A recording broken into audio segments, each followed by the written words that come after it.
ഈശോ മിശിഹായിക്ക് സ്തുതിയായിരിക്കട്ടെ. കൈത്താക്കാലം അവസാന ആഴ്ചയിലേക്ക് നാം പ്രവേശിക്കുകയാണ്. ഈശോയുടെ ജെറുസലേമിലേക്കുള്ള യാത്രയിൽ 10 കുഷ്ഠരോഗികൾക്ക് ലഭിക്കുന്ന ഒരു അത്ഭുത സൗഖ്യത്തെക്കുറിച്ചാണ് ലൂക്കാ സുവിശേഷം 17-ാം അധ്യായം 11 മുതൽ 19 വരെയുള്ള തിരുവചനങ്ങൾ സാക്ഷ്യപ്പെടുത്തുന്നത്. 3 ഇടങ്ങളെക്കുറിച്ച് പരാമർശിച്ചുകൊണ്ടാണ് ഇന്നത്തെ സുവിശേഷം ആരംഭിക്കുന്നത്: ഗലീലി, സമരിയ, ജെറുസലേം. വിശുദ്ധ ലൂക്കായുടെ ഭാഷയിൽ ഈശോ തൻ്റെ സുവിശേഷ പ്രഘോഷണം പ്രധാനമായും ഈ 3 സ്ഥലങ്ങളെ കേന്ദ്രീകരിച്ചാണ് നിർവഹിക്കുന്നത്.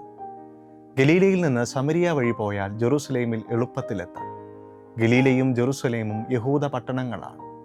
സമരിയ ആവട്ടെ വിജാതീയരുമായി കൂടിച്ചേർന്ന് ജീവിച്ച് വംശശുദ്ധി നഷ്ടപ്പെടുത്തിയ യഹൂദരുടെ ഇടവും. ഗലീലയിലും സമരിയായിലും ജെറുസലേമിലും ഈശോ തിരസ്കരണം നേരിട്ടിട്ടുണ്ട് എന്നതാണ് സുവിശേഷ സാക്ഷ്യം.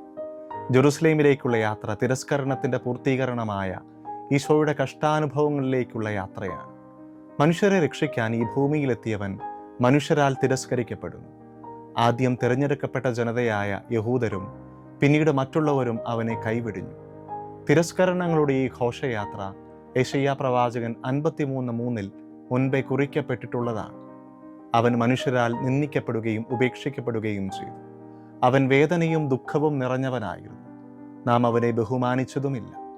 കഷ്ടാനുഭവ സമയത്ത് ഈശോ അനുഭവിച്ച ഏറ്റവും വലിയ വേദന തൻ്റെ സഹനമരണ ഉത്ഥാന ശേഷവും തന്നെ തിരസ്കരിച്ച് നാശത്തിലേക്ക് പോകുന്ന മനുഷ്യമക്കളെക്കുറിച്ച് ഓർത്തുള്ളതായിരുന്നു എന്ന് കേട്ടിട്ടുണ്ട്. ഈശോയെ പോലെ ജെറുസലേമിലേക്ക് അഥവാ ലക്ഷ്യത്തിലേക്ക് യാത്ര തുടരണം. ലോകം നിങ്ങളെ വെറുക്കുന്നുവെങ്കിൽ അതിനു മുമ്പ് അതെന്നെ വെറുത്തു എന്നറിഞ്ഞുകൊള്ളുക എന്നതാണ് ഗുരുവചനം. വചനം പ്രഘോഷിക്കുക, സാഹചര്യങ്ങൾ അനുകൂലമാണെങ്കിലും അല്ലെങ്കിലും. ചുരുങ്ങിയത് 4000 വർഷമെങ്കിലുമായി മനുഷ്യരാശി നേരിടുന്ന രോഗമാണ് കുഷ്ഠം. അന്നും ഇന്നും കുഷ്ഠരോഗം പിടിപെടുന്നത് ഒരു വലിയ മാനക്കേട് തന്നെയാണ്. രോഗം പടരാനുള്ള സാധ്യത കണക്കിലെടുത്ത് രോഗിയെ സമൂഹത്തിൽ നിന്ന് പുറത്താക്കിയിരുന്നു. പാളയത്തിന് വെളിയിൽ ഒരു പാർപ്പിടത്തിൽ രോഗി ഏകനായി വസിക്കണം എന്നതായിരുന്നു യഹൂദ നിയമം. കീറിയ വസ്ത്രം മാത്രമേ അവൻ ധരിക്കാവൂ. പോകുന്നിടത്തെല്ലാം അശുദ്ധനെന്ന് സ്വയമേ വിളിച്ചു പറയണം എന്നൊക്കെ മറ്റ് നിബന്ധനകളും ഉണ്ടായിരുന്നു. രോഗത്തിൻ്റെ ക്ലേശങ്ങളോടൊപ്പം ഉപേക്ഷിക്കപ്പെട്ടതിൻ്റെയും ഒറ്റപ്പെടുത്തപ്പെട്ടതിൻ്റെയും വേദനയോടെയാണ് കുഷ്ഠരോഗികൾ സ്വരമുയർത്തി വിളിച്ചപേക്ഷിക്കുന്നത്: ഈശോയെ, ഗുരു, ഞങ്ങളിൽ കനിയണമേ. സൗഖ്യപ്പെടുത്തലിൻ്റെ വിശദാംശങ്ങളൊന്നും സുവിശേഷം പറയുന്നില്ല. കരുണയാചിച്ച 10 ദീനക്കാരുടെ അടുത്തേക്ക് ഈശോ പോകുന്നില്ല. അവരെ സ്പർശിക്കുന്നതായോ സൗഖ്യം സൂചിപ്പിക്കുന്ന വാക്കുകൾ പറയുന്നതായോ പരാമർശങ്ങളില്ല. ഒരേ ഒരു കാര്യം മാത്രം സൂചിപ്പിക്കുന്നുണ്ട്. അത് ഇപ്രകാരമാണ്: അവൻ അവരെ കണ്ടു. നമ്മെ സുഖപ്പെടുത്താൻ അവിടുത്തെ ഒരു നോട്ടം മതി. തമ്പുരാന്റെ കൺവട്ടത്ത് എത്തുക എന്നതാണ് പ്രധാനം. സൗഖ്യദായകനായ അവിടുത്തെ സാന്നിധ്യം പരിശുദ്ധ കുർബാനയിൽ ഇന്നും നമ്മുടെ ഇടയിലുണ്ടെന്ന് ഇൻ സിനു ജേസു എന്ന പുസ്തകത്തിൽ അജ്ഞാതനായ ഒരു ബെനഡിക്റ്റൻ സന്യാസി വഴി അവിടുന്ന് നമ്മെ ഓർമ്മിപ്പിക്കുന്നുണ്ട്. അൾത്താരയിലെ എൻ്റെ സ്ഥാനത്തിരുന്നു കൊണ്ട് ഭൂമിയിലെ എൻ്റെ വാസകാലത്ത് ഞാൻ ചെയ്തതെല്ലാം ചെയ്യുന്നു. എൻ്റെ സ്നേഹകൂദാശയിൽ ഞാൻ രോഗികളെ സുഖപ്പെടുത്തുന്നു. ഞാൻ ശരീരങ്ങളുടെയും ആത്മാവിൻ്റെയും സൗഖ്യദാതാവാണ്. വിശ്വാസത്തോടെ എന്നെ സമീപിക്കുന്നവർ ആരും വെറും കൈയോടെ മടങ്ങിപ്പോവാറില്ല. അവരെ കണ്ടപ്പോൾ അവൻ പറഞ്ഞു: പോയി നിങ്ങളെ തന്നെ പുരോഹിതന്മാർക്ക് കാണിച്ചു കൊടുക്കുകയും. പുരോഹിതനാണ് കുഷ്ഠം സ്ഥിരീകരിച്ച് അവരെ സമൂഹത്തിൽ നിന്ന് പുറത്താക്കിയത്. അതുകൊണ്ട് തന്നെ സമൂഹത്തിലേക്ക് തിരികെ പ്രവേശിക്കുന്നതിനും പുരോഹിതന്റെ സാക്ഷ്യം ആവശ്യമാണ്.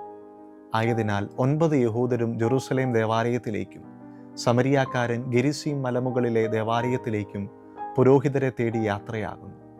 സൗഖ്യം നേടാതെയുള്ള ഈ യാത്ര അത്യന്തം അപകടകരമാണ്. അശുദ്ധിയോടെ ദേവാലയത്തിൽ ചെല്ലുക എന്നത് കല്ലെറിഞ്ഞു കൊല്ലപ്പെടാൻ പോരുന്ന തെറ്റാണ്. എന്നാൽ ചോദ്യങ്ങളൊന്നും ഉന്നയിക്കാതെ കണ്ണും പൂട്ടി ഈശോയെ വിശ്വസിച്ച് 10 പേരും യാത്ര ആരംഭിക്കുകയാണ്. പോകും വഴി അവർ സുഖം പ്രാപിക്കുന്നു. എന്നാൽ സൗഖ്യം പ്രാപിച്ച ശേഷം യഹൂദനും വിജാതീയനും വ്യത്യസ്തങ്ങളായ 2 നിലപാടുകളാണ് സ്വീകരിക്കുന്നത്. സമരിയാക്കാരൻ തിരിച്ചെത്തി ഈശോയ്ക്ക് നന്ദി പറഞ്ഞ് ദൈവത്തെ മഹത്വപ്പെടുത്തുന്നു. യഹൂദരായ ബാക്കി 9 പേരും അവിടുത്തേക്ക് മഹത്വം നൽകാതെ അവനെ തിരസ്കരിക്കുന്നു. നന്ദിയില്ലാത്ത തിരഞ്ഞെടുക്കപ്പെട്ടവരെക്കാൾ ദൈവത്തിനു മുമ്പിൽ ശ്രേഷ്ഠരാണ് നന്ദിയുള്ള വിജാതീയർ. നന്ദി പറയാൻ നാം ഇനിയും പഠിക്കേണ്ടിയിരിക്കുന്നു, ദൈവത്തോടും മനുഷ്യരോടും. നന്ദി പറയാൻ അറിയാവുന്നവർക്ക് ശാരീരികവും വൈകാരികവുമായ ആരോഗ്യ ഗുണങ്ങൾ ഉണ്ടാവുമെന്ന് മനഃശാസ്ത്രം പഠിപ്പിക്കുന്നു. കൃതജ്ഞതയുള്ളവർക്ക് ആനന്ദത്തോടെ ജീവിക്കാനാവും. ഒന്നാലോചിച്ചാൽ അനുദിനം ദൈവത്തോട് നന്ദി പറയാൻ അനേക കാരണങ്ങൾ നമുക്കുണ്ട്. നിന്റെ ശ്വാസം ദൈവദാനമാണ്.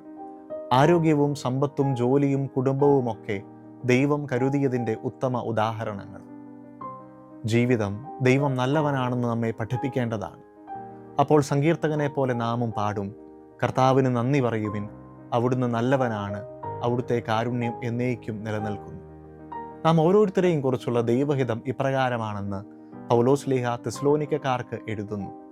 എപ്പോഴും സന്തോഷത്തോടെ ഇരിക്കുവിൻ, ഇടവിടാതെ പ്രാർത്ഥിക്കുവിൻ, എല്ലാ കാര്യങ്ങളിലും നന്ദി പ്രകാശിപ്പിക്കുവിൻ. നമുക്ക് പ്രാർത്ഥിക്കാം. നല്ല തമ്പുരാനെ, എല്ലാത്തിനും നന്ദി. കർത്താവെ, നന്ദി പ്രകാശിപ്പിക്കാൻ കഴിയാത്ത വിധം അത്ര വലിയ അനുഗ്രഹമാണ് നീ ഞങ്ങൾക്ക് നൽകിയിരിക്കുന്നത്. ആമേൻ.